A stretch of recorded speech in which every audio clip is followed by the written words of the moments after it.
Hello guys, welcome back to my channel Indian Bro code.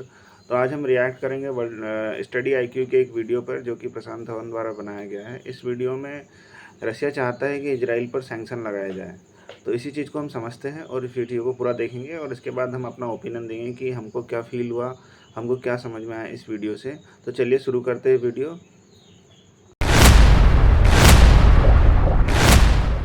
To study IQ. मैं हूं प्रशांत Dhawan. Now India की जो दो फ्रेंडली कंट्रीज हैं, रशिया और इजराइल, आप अगर इंडिया में किसी से पूछ लीजिए कि इंडिया का सबसे इंपॉर्टेंट मित्र मुल्क इंटरनेशनली कौन है, तो मेरे ख्याल से ज़्यादातर लोग वोट करेंगे या तो रशिया को या तो इजराइल को। मैं मासिस की बात कर रहा हूं ओवरऑल। और इंटरेस्टिंग बात देखिए, ये दोनों देश ही एक दूसरे के अगेंस्ट यूनाइटेड नेशंस में, इंटरनेशनल फोरम्स में बहुत सारी स्टेटमेंट्स दे रहे हैं। और अब रशिया ने तो ये भी कह दिया है कि इजराइल पर सैंक्शंस लगाने की आवश्यकता है।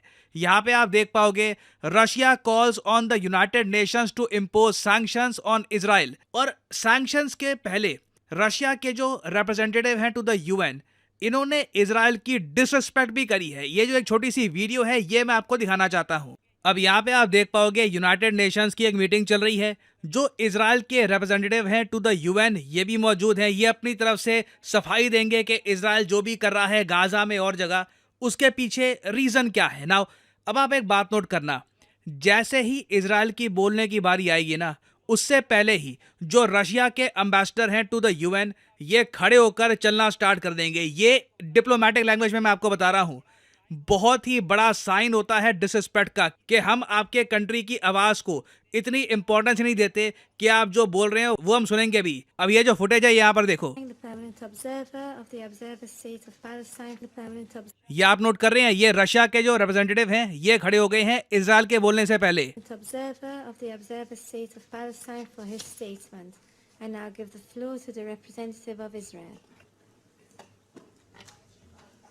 Thank you, Madam President. Madam now Israel ने ऑब्वियसली अपनी जो स्टेटमेंट है वो यहाँ पर कंप्लीट करी। पहली बात तो रशिया ने डायरेक्ट ये डिसरिस्पेक्ट दिखाई इजराइल को।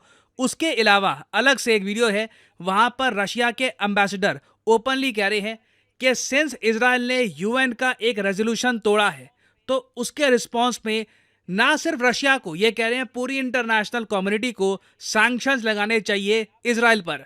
अब यहाँ पे आप पूछोगे, मगर ये कौन सा रेजोल्यूशन है जो इजराइल ने तोड़ दिया, जिसको लेकर रशिया का भी गुस्सा है।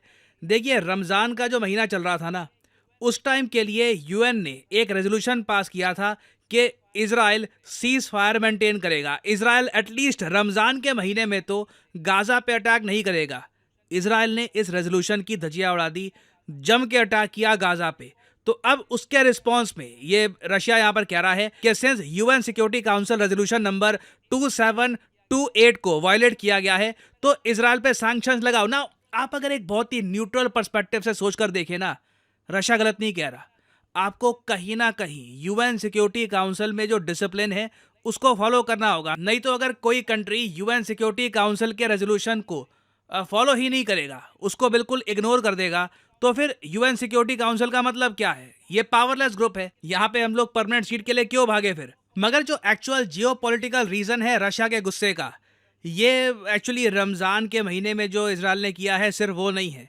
मेन देखो, रशिया बहुत ज्यादा फ्रस्ट्रेटेड है इजराइल के एक्शंस को लेकर अगेंस्ट ईरान। अब यहाँ पे आप एक सवाल पूछ सकते हैं, एक बात बताइए सर, ये एक बहुत ज़्यादा नेचुरल बात नहीं है कि अगर इजराइल ईरान को अटैक करता है, यूएस इन्वॉल्व हो जाता है, तो रशिया को एक्चुअली इससे एडवांटेज मिलता है। रशिया यूक्रेन पर अपना आक्रमण और ज़्यादा स्ट्रॉन्ग कर सकता है। मगर इस पर्टिकुलर केस में ऐसा नहीं हुआ।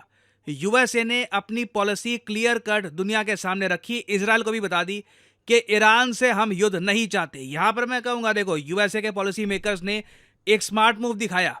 अगर वो इमोशनल होकर कह देते इजराइल को कि आप आक्रमण करो तेहरान पे, हम आपके पीछे खड़े हैं, तो एक बार को यूएस उलझ जाता। ये ऑब्वियसली रशिया के लिए बहुत ज़्यादा फेवरेबल होता अगर ईरान यूएसए को उलझा देता एक बड़ी वॉर में। बट सिंस यूएसए ने कैटेगोरिकली कह दिया कि हम ईरान के साथ वॉर में नहीं उलझेंगे, तो उससे इन दी एंड हो क्या रहा था कि इजराइल सिर्फ रशिया के एक बहुत ही इंपॉर्टेंट मित्र मुल्क कंट्री ईरान, इसको उलझा रहा था।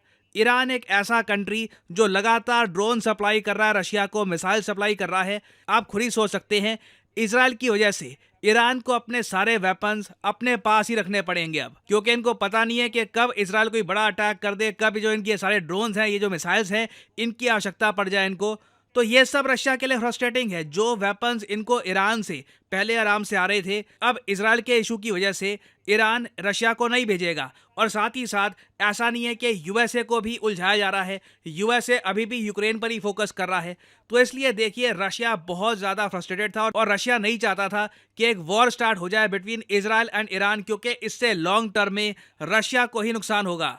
और जो मैंने आपको बात बताई है, इसके बारे में आपको कई आर्टिकल्स मिल जाएंगे CNN में, BBC में, इवन मैं देख रहा था जापानीज मीडिया में, इंडियन मीडिया में भी कई जियोपॉलिटिकल थिंकर्स ने इस पर लिखा है कि ईरान और इजराइल की जो कॉन्फ्लिक्ट है, ये बैड न्यूज़ है फॉर रशिया। मॉस्को डिपेंडेंट है तेहरान पर फॉर ड्रोन्स।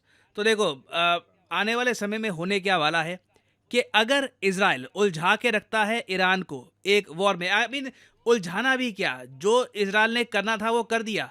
मैं नहीं मानता कि आने वाले 6 महीने तक ईरान अपने अलर्ट लेवल को कम करने वाला है। ये इनके यहाँ कंप्लीट अलर्टनेस रहेगी। अभी रिसेंटली हमने देखा इस्फहान में भी ब्लास्ट हुए हैं। तो ईरान बिल्कुल अपने ड्रोन्स, अपने मिसाइल्स को अपने पास रखेगा। रशिया को ये कुछ नहीं भेजने वाले। रशिया को ये सिंपली ये कह देंगे कि तुम तो सिर्फ यूक्रेन से जूझ रहे हो, हमारे पीछे इजराइल पड़ा है, यूएसए भी हो सकता है कि कल को अटैक कर दे, तो हमें तो अपने ड्रोन चाहिए, अपने मिसाइल चाहिए, we can not help you. Even though Israel चाहे कुछ ना करे, मगर जो डर आज के समय बैठ गया होगा इजराइल की लीडरशिप में, उसकी वजह से ये weapons in the future most probably export नहीं करेंगे। और इसके रिजल्ट में आप क्या देखोगे, Russia United nation security council में इजराइल के अगेंस्ट स्टेटमेंट देना स्टार्ट कर देगा। और मैं आपको बता दूं, फ्यूचर में बहुत सारे रेजोल्यूशंस पॉसिबल है कि रशिया चाइना दोनों टेबल करे इजराइल के अगेंस्ट। इंडिया, मैं इमेजिन कर पा रहा हूं, उस पर्टिकुलर केस में सिर्फ एब्सटेन एंड चिली करेगा। लगता नहीं है कि हम इधर रशिया या इजराइल का सपोर्ट ओपनली कर पाएंगे एक दूसरे के अगेंस्ट। इंडिया यहाँ पे एब्सटेन ही करेगा और हमारी कोशिश यही होगी कि अपने रिलेशंस हम बैलेंस करके चले बिटवीन रशिया एंड इजराइल, क्योंकि मैं आपको बता दूं दोनों कंट्रीज के बीच में जो रिलेशंस हैं ये बुरी तरीके से खराब होने वाले हैं इन द नियर फ्यूचर। और फाइनली यहाँ पे मैं आपसे एक सवाल पूछूंगा कि लॉन्ग टर्म में, आज से कई सालों बाद, आप किस कंट्री को एक ज़्यादा वैल्यूबल पार्टनर मानते हैं इंडिया का, रशिया या फिर इजराइल? लिखेगा इसके बारे में कमेंट सेक्शन में। सेंस लाखों लोग वीडियो देखते हैं, मैं जेन्युइनली जानना चाहूँगा आपका ओपिनियन। शेयर करिएगा इसके बारे में अपने थॉट्स। और फाइनली आपसे एक क्वेश्चन पूछूंगा कि हाल ही में वो कौन सा देश है जिसे G7 कंट्रीज ने ओपनली क्रिटिसाइज किया है, उसकी आलोचना करी है, क्योंकि ये देश खुलकर रशिया की डिफेंस इंडस्ट्री की मदद कर रहा है। ये है यहाँ पे आपकी ऑप्शंस, सीरिया, चाइना, वियतनाम या सर्बिया। इस पर बहुत आर्टिकल पब्लिश हुए हैं, आंसर करिए। तो गाइस, वीडियो काफ़ी इन्फॉर्मेटिव था। इसमें प्रशांत धवन ने बताया कि कैसे रशिया चाहता था कि इजराइल पर सैंक्शन लगे यूएन की काउंसिल में। और वो जब इजराइल का एम्बेसडर अपनी बात को रखता है उस काउंसिल में, तो रशिया के जो एम्बेसडर होते हैं वो सीट छोड़कर चले आते हैं, मतलब वॉक आउट कर लेते हैं। तो ये बहुत ही डिसरिस्पेक्टफुल था।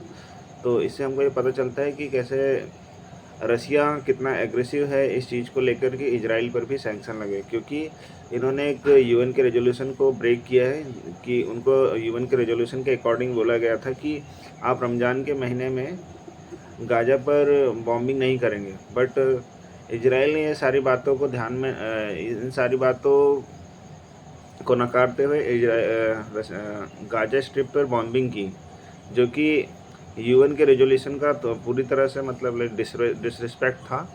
और इसीलिए इजराइल पर सैंक्शन लगाने चाहिए, क्योंकि कहीं ना कहीं यूएन को एक एग्जांपल सेट करने की ज़रूरत है।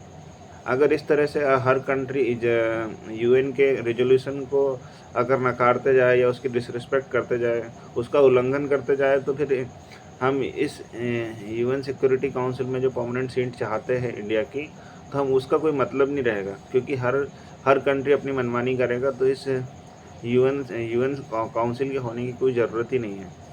सभी के अपने अपने फ़ायदे हैं इस सब चीज़ जियोपॉलिटिक्स में। बट इंडिया के लिए दोनों कंट्री इम्पॉर्टेंट है। इजराइल भी उतना ही इम्पॉर्टेंट है जितना रशिया, बिकॉज दोनों कंट्री से हमारे हेल्दी रिलेशन है। और हम यही चाहते हैं कि आने वाले टाइम में भी ये हेल्दी रिलेशंस काफ़ी और इम्प्रूव हो और हमारा ट्रेड बढ़े।